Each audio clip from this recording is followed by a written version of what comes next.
Alors, fini avec le conteneur. Maintenant, je passe à la partie image où je vais donner plus de détails sur les images. Alors, comme je l'ai dit tout à l'heure, une image peut être, alors l'image peut être assimilée et d'en orienter objet à une classe, alors que les objets sont les conteneurs sont les instances de cette classe. Donc, la relation image-container, c'est exactement la relation classe et objet. Donc, la différence, donc, les images, quand elles sont nécessaires pour le build time, alors le container sont pour le runtime. Alors, autre chose, quelque chose de très important à savoir qu'à partir d'une même image, je peux créer plusieurs containers qui sont isolés les uns des autres, même s'ils seront créés à partir de la même image. Et pour supprimer une image comme vous êtes en train de voir ici, on utilise Docker RMI. Et ben ici, et ça nous a rendu une erreur parce que justement, je ne peux pas supprimer une image qui a été ramenée de Docker. Je ne peux la supprimer ou bien qui est stockée dans mon Docker host. Pour pouvoir la faire, il faudrait déjà que je stoppe et que j'ai détruit tous les conteneurs qui ont été créés à partir de cette image. Ces images-là, lorsqu'elles sont créées, où est-ce qu'elles sont stockées sur ma machine ou bien sur my Docker host? Eh ben, alors, indépendamment de l'OS que que vous êtes en train d'adopter, certainement quand c'est une machine Windows ou bien un Mac, c'est stocké dans une machine virtuelle. Sous le chemin var lib dockers, ce chemin-là, eh ben, il est stocké dans les machines adoptant l'OS Mac dans ce chemin-là, et pour les machines Windows dans ce chemin-là. Donc, tout le contexte, toutes les images qui ont été ramenées, tous les containers, tous les fichiers qui sont gérés par Docker, ils sont stockés dans ce dossier-là. Alors, lorsque vous installez votre Docker, il vient sur votre machine sans aucune image, justement. Pour justement ramener une image sans passer par le Docker Run, il y a un autre moyen, il y a le Docker Pool, auquel je rajoute, donc c'est la commande Docker Pool avec le nom de l'image que je veux ramener. Faites attention, donc cette étape, elle est faite de manière implicite dans le Docker Run. Je m'explique, lorsque je fais un Docker Run, comme on l'a fait tout à l'heure, le Hello World, eh ben, j'ai demandé à ce que le Docker Engine, il me ramène déjà, qu'il me fasse un Docker Pool, donc il va ramener l'image Hello World du Docker Registry si jamais elle n'existe pas dans mon cache, avant de l'utiliser pour en créer un conteneur et dans une troisième phase, l'exécuter. Donc, ceci pour le Docker Pool. Donc, c'est une étape faite implicitement dans l'exécution d'un conteneur. Sinon, donc là, c'est un autre exemple, donc là où je suis en train de ramener l'image donc de la librairie Node, de l'API Node. Donc, c'est le JavaScript Library, donc le Docker Official Image. Remarquez la nomenclature official parce que justement, toutes ces images-là, je suis en train de ramener le Docker Pool Alpine. Je suis en train de ramener Ubuntu. Alors là, remarquez, plus je ramène, plus les images, elles se rajoutent à ma liste d'images. Donc, Docker Image LS, pas PS, faites attention, elle me permet justement la liste des images qui sont dans le cache de ma machine. Ces images-là, lorsqu'elles sont ramenées, elles sont stockées dans le cache de ma machine, mais initialement, elles étaient dans le Docker Hub Registry sous forme de repository. Comme je l'ai dit, alors le registry, il contient multiple image repositories et pour chaque image, j'ai plusieurs versions avec plusieurs tags pour chaque version.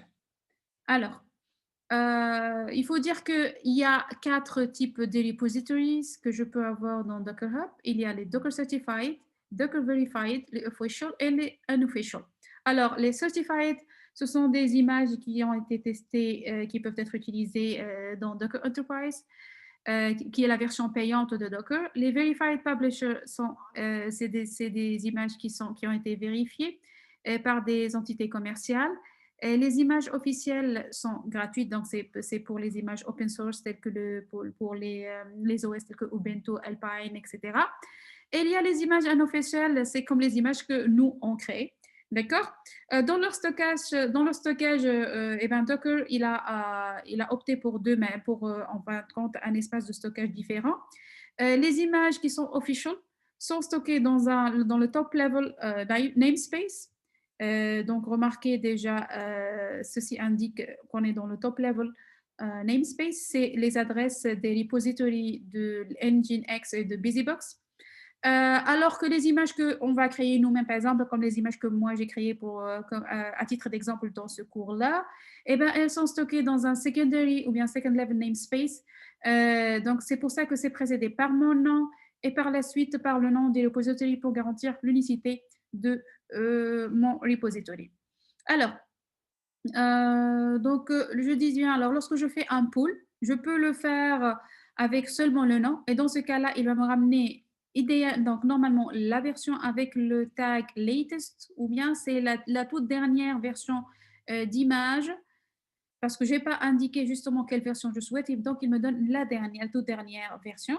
Sinon, je peux justement rajouter, donc exiger une version bien particulière. Par exemple, je peux demander l'interpréteur du langage PHP dans la version 7, la version 5. Donc, le tag va me permettre d'indiquer justement dans quelle version j'en ai besoin pour que par la suite je puisse exécuter mon code à la base de cette image-là. Donc là, par exemple, je suis en train de ramener une image d'un official repository de Microsoft. Et là, c'est un unofficial repository qui est le mien, etc.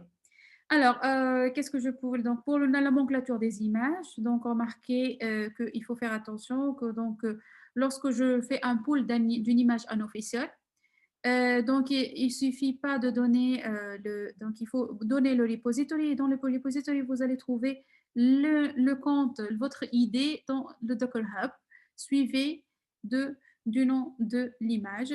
Et là, je suis en train d'indiquer que je veux la deuxième version. Je peux aussi faire un pull, non pas d'un unofficial repositories, mais je peux aussi faire un pull d'un third-party registries.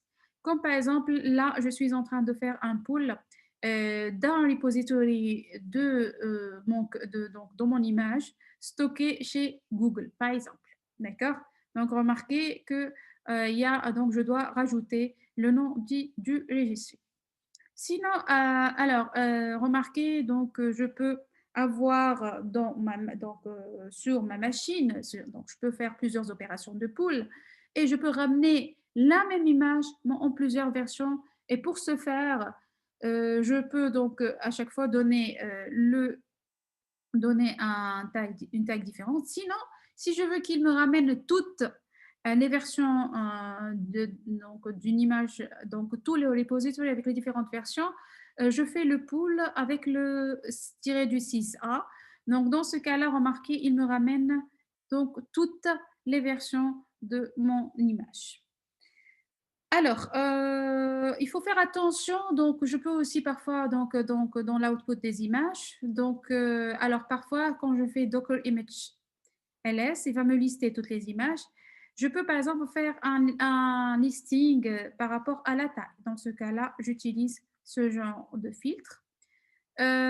Parfois, vous allez remarquer en faisant plusieurs les différents tutos que je vous ai recommandés sur le site de notre cours, que vous allez finir par des images qui ont des tags qui sont unknown. Eh bien, on les appelle les dangling images. Et donc, pour pouvoir les faire apparaître, vous pouvez utiliser par exemple ce filtre. Sinon, vous pouvez aussi voir si vous êtes en train d'utiliser les toutes nouvelles versions. Tu peux faire un filtre avec la valeur latest, etc. Je peux interroger le Docker Hub, non pas en allant faire dans le navigateur et en cherchant par mots-clés les images dont j'en ai besoin. Je peux l'interroger par ligne de commande en utilisant la commande Docker Search et l'image que je veux chercher, etc. Alors, la structure des images. Alors, rappelez-vous bien que lorsque j'avais introduit Docker, j'avais dit que Docker, sa force, c'est que justement, il stocke les images, c'est un layered technologies. Il utilise une technologie à base de couches, donc il stocke les images sous forme de couches pour optimiser justement la taille de mes images. Comment alors remarquer? Par exemple, là, je suis en train de faire un pool de Ubuntu. Et donc, l'image, je vais la ramener, et ben, remarquez qu'il va une, 2, 3, 4. Il va me ramener, donc justement, lorsqu'il va me ramener mon image, il va me ramener 4 couches. Pourquoi? Ben, justement, parce que Ubuntu lui-même, si je fais un docker inspect, et ben, il me dit qu'il contient, donc c'est quoi ce que vous êtes en train de voir là? C'est le digest. Donc le digest, c'est un hash qui est, donc c'est un SHA 256 H du contenu du dossier, qui va justement permettre de donner, garantir l'unicité de l'image. Donc, all Docker images start with the base layer, and and as changes are made and the new content is added, new layers are added on top. Je m'explique. Alors, les images, donc généralement, donc n'importe quelle image dans Docker, elle a une couche de base. C'est généralement la couche OS, et au-dessus de laquelle je vais mettre les différents couches. Alors, ce concept sera beaucoup plus clair donc lorsque vous allez lire et comprendre les slides du Dockerfile. Par exemple, remarquez, là, je suis en train de ramener cette image-là. D'accord? Il s'agit donc là, le contenu de l'image n'est pas très important pour nous, mais remarquez, lorsque je suis en train de le ramener, il me dit que c'est un already exist. Pourquoi? Parce que justement, Docker, il veille à la réutilisation des différentes couches entre images. Ça veut dire, si cette couche-là, c'est un OS et que cette couche a été déjà ramenée dans le cache de votre OS, eh ben, il ne va pas le ramener, il va le réutiliser. D'accord? Et il va construire là-dessus et rajouter les couches qui sont manquantes. Alors, donc, lorsqu'il fait le pool de l'image, comme je l'ai dit tout à l'heure, ce que vous êtes en train de voir, c'est les images digest. Les images digest, c'est quoi? C'est un cryptographic content hash qui va justement permettre de garantir l'unicité de mes images. Voilà, donc là, par exemple, pour le Alpine, remarquez, j'ai ramené 3 versions différentes, remarquez. Chacune d'entre elles, elle a un hash code ou bien un digest différent, vous remarquez-le.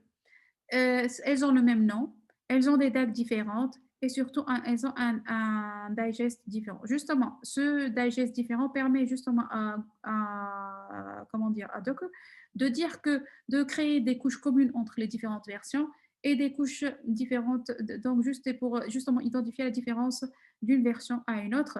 Donc, lorsque par exemple je crée la version 3.10 ou bien la latest version de Alpine, la différence c'est que justement il va réutiliser toutes les différentes couches des anciennes versions et il va rajouter un nouveau layer en haut avec juste les différences par rapport à la version précédente. Donc, si j'ai 2 versions successives d'une même image, eh bien, remarquez que je vais avoir un ensemble de layers qui sont en commun, d'accord? Et ce qu'il va rajouter en haut, ce sera juste ce qui n'est pas commun. Donc, les updates seront rajoutés dans un layer en haut.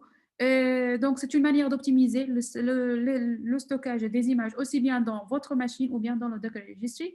Donc, le modèle en couche, justement, permet que, à travers les versions, je crée à chaque fois une nouvelle couche qui contient juste les modifs et je garde ce qui est commun à partir donc des anciennes images. C'est ce qui fait que lorsque vous ramenez, par exemple, Alpine pour la première image, ça va prendre beaucoup plus de temps que lorsque vous allez le ramener pour la deuxième fois.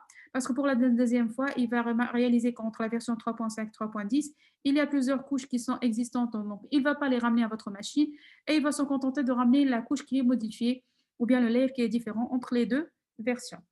Voilà pour ce qui est du modèle en couche, donc, et que je suis en train d'expliquer à ce niveau-là et que je vous recommande de lire par la suite.